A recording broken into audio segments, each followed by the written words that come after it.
Pembelajaran Sistem Komputer oleh Sonata Octaviana Eskom.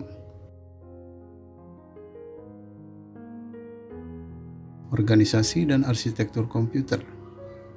1. Organisasi komputer. 2. Arsitektur komputer. 3. Sejarah perkembangan komputer. 4.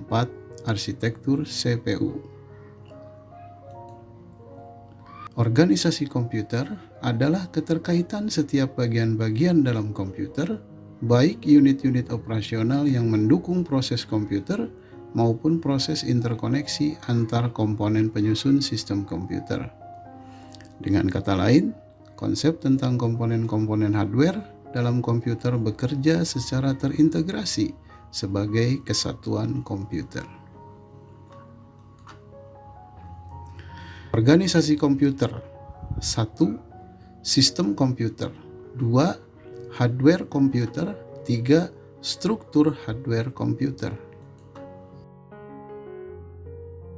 Sistem komputer memiliki 3 komponen, yaitu hardware, software, dan brainware. Hardware berfungsi untuk melakukan proses digital. Software berfungsi sebagai perangkat lunak untuk mengatur hardware. Brainware berperan dalam memberikan dan mengendalikan input dan output dari hardware dengan software yang terpasang.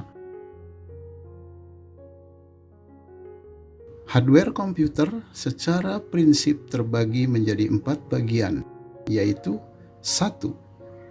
CPU berfungsi sebagai pengolah data. 2. Memori berfungsi untuk melakukan penyimpanan data. 3. Perangkat input atau output berfungsi untuk menjembatani proses masukan atau input dan keluaran atau output. Yang keempat, interkoneksi sistem merupakan proses komunikasi data antara CPU, memori, dan I/O device tersebut. Secara sederhana, struktur hardware komputer dapat digambarkan seperti gambar yang ada di layar saat ini.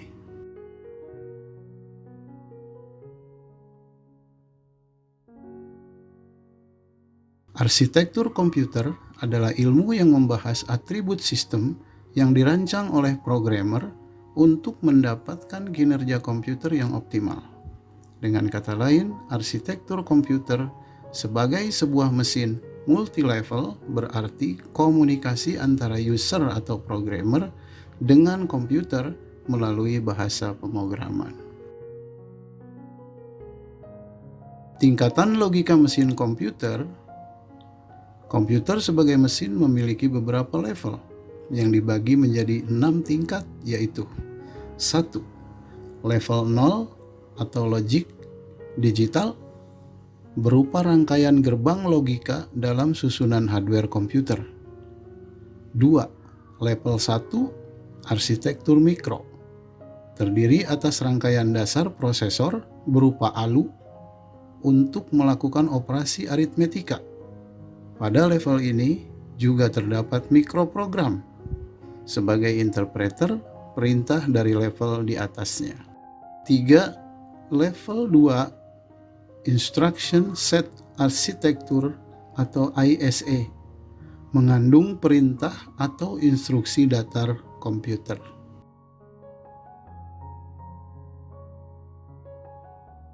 Keempat, level 3 sistem operasi merupakan tingkat pada kondisi mesin yang diatur sistem operasi. 5. Level 4 bahasa assembler merupakan level di mana instruksi-instruksi program sudah mulai dikerjakan oleh programmer. 6. Level 5 bahasa tingkat tinggi adalah level di mana programmer dapat melakukan pemrograman dengan bahasa yang lebih manusiawi agar lebih mudah dalam memberikan instruksi.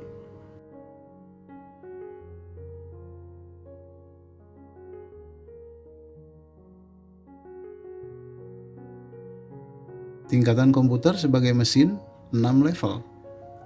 Bahasa tingkat tinggi, bahasa assembler, sistem operasi, arsitektur perangkat instruksi, arsitektur mikro, dan logika digital.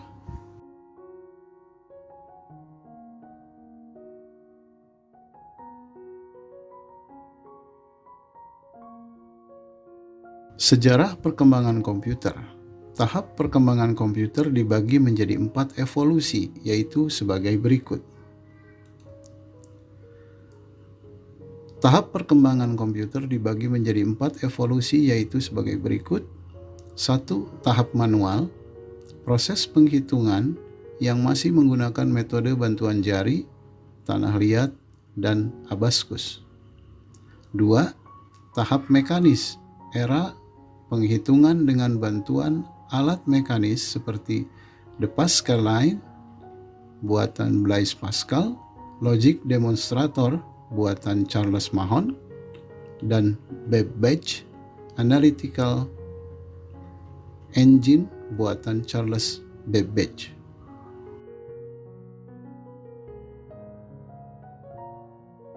Ini adalah contoh mesin Pascal, dapat kita lihat bersama-sama. Yang ketiga, tahap mekanik elektronik. Tahap ini sudah memadukan model mekanis dan konsep semi-elektronik.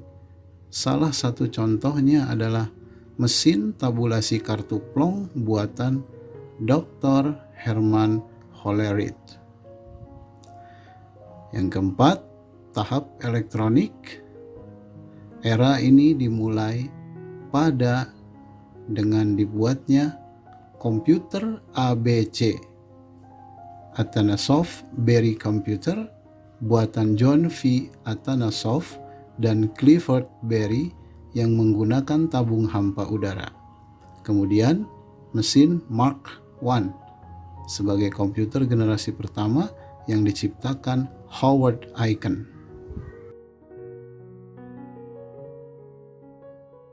Dalam gambar ini kita lihat ada tahap elektronik. Ini adalah generasi pertama, ENIAC, Electronic Numerical and Calculation, menggunakan teknologi store, program, dan vacuum tube, dikembangkan oleh John W. Marculi dan J. Presper Eckert Jr. Kemudian John von Neumann menggagaskan penggunaan konsep biner untuk operasi komputer.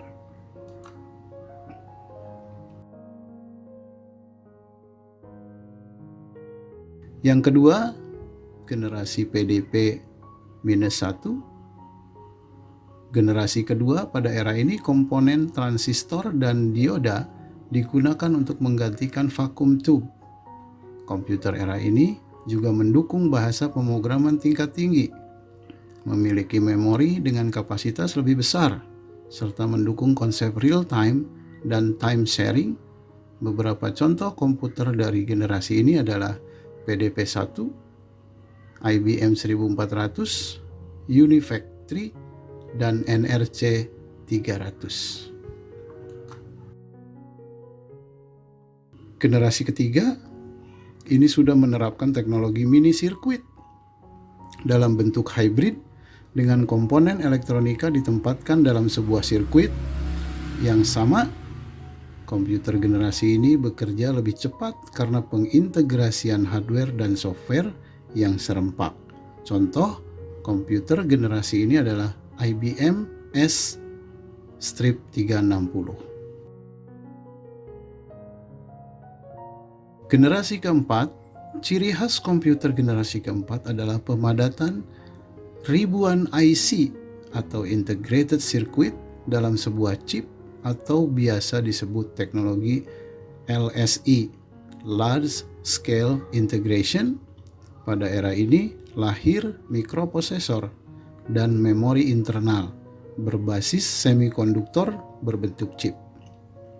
Generasi kelima, pada era ini metode LSI mulai ditinggalkan, digantikan dengan VLSI, Very Large Scale Integration, yang berukuran lebih kecil dengan kecepatan dan kapasitas yang lebih baik dibandingkan LSI.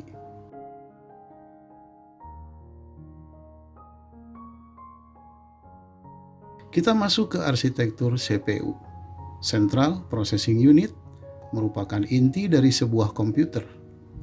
CPU berguna untuk menjalankan setiap instruksi yang tersimpan dalam memori utama. Perkembangan teknologi CPU dapat dibagi menjadi 3 arsitektur, yaitu arsitektur Babbage, arsitektur von Neumann, dan arsitektur modern. Arsitektur Babbage, arsitektur ini diciptakan oleh Charles Babbage dengan memanfaatkan sistem mekanis digunakan untuk menjalankan soal algoritma dan penerapan bahasa pemrograman paling tua. Ada yang langsung dikerjakan oleh penciptanya, Auguste Ada Lovelace. Mesin Babbage ini dibagi menjadi 4 bagian, yaitu 1. Input unit, menerima masukan data dari kartu berlubang. 2. Storage unit, menyimpan data dengan kapasitas 1000 kata atau word, 50 digit desimal. Unit ini berfungsi untuk menyimpan hasil operasi aritmetika dari proses unit. 3. Proses unit digunakan untuk melakukan pemrosesan data. 4. Output unit menampilkan hasil input pengolahan data. Di layar kita lihat ini adalah gambaran atau foto daripada mesin Babbage. Arsitektur von Neumann.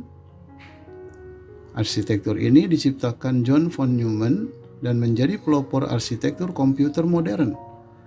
Mesinnya menerapkan metode biner dan stored program yang menggantikan konstruksi mesin dengan banyak tombol dan kabel sehingga mesin berukuran lebih kecil, efisien, dan cepat. Anda bisa lihat semua, kalian bisa lihat di sini ada gambaran struktur arsitektur mesin von Neumann, terdiri dari memori, ada arithmetical logic unit, kemudian ada control unit, dan ada input atau output unit.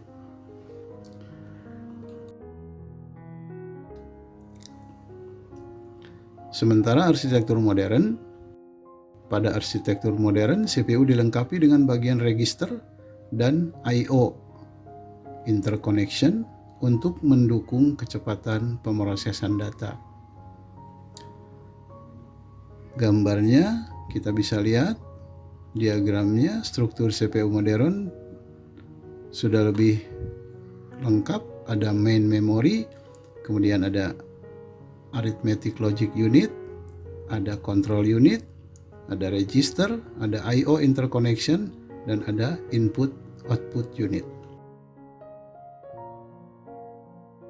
Arsitektur modern terdiri dari A. Register, merupakan memori berkapasitas kecil namun memiliki akses kecepatan yang tinggi. B. Arithmetic Logic Unit, ALU, melakukan proses aritmetika dan logika sesuai instruksi dari control unit atau CU. C. Control unit berfungsi untuk mengartikan instruksi-instruksi dari program komputer. Dan D. Input Output Intersection atau I/O Intersection adalah sistem komunikasi data antar komponen dalam komputer. Nah, itulah tadi penjelasan tentang organisasi dan arsitektur komputer. Sekarang silahkan Anda kerjakan tugasnya. Petunjuknya adalah jawablah pertanyaan di bawah ini dengan singkat dan jelas. Pertanyaan pertama, jelaskan level-level sebuah arsitektur komputer modern. Pertanyaan kedua, jelaskan perbedaan arsitektur von Neumann dan arsitektur modern. Dan yang ketiga, jelaskan 4 tahap evolusi teknologi komputer. Sekian dari saya, Sonata Octaviana. Semoga bermanfaat. Assalamualaikum warahmatullahi wabarakatuh.